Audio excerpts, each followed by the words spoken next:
Hi everyone, Miss Emily here with two more letters in your Club A to Z preschool packets. The first one we're going to talk about is the letter H, and you will find in your packet your lacing card, which you could use thread or string or yarn, and this helps your kiddo learn what the letter looks like, and it also gives them fine motor practice.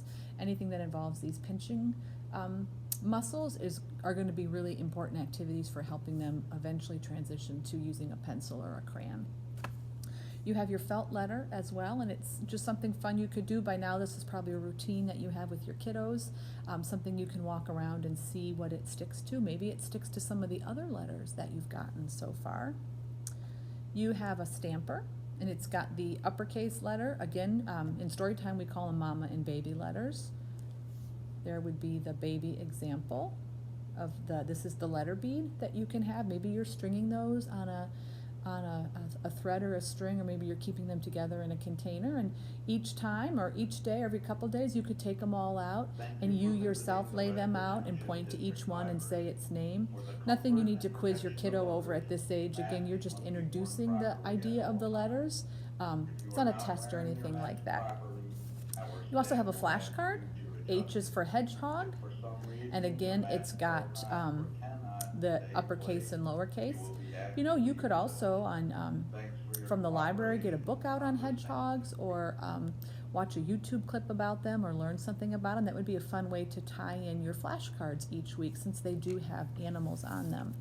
And the other object you have in your H kit are some counting bears.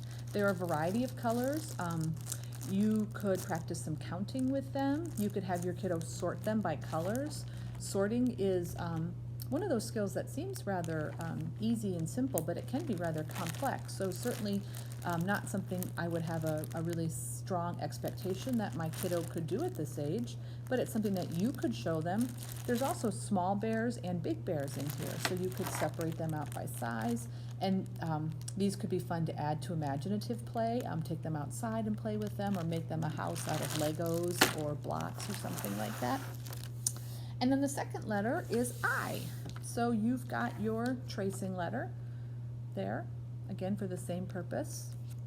You've got your felt letter. You have your stamper. You know, I would point out to your kiddos that the uppercase I can have a foot and a header on it. I believe it goes that way. There we go.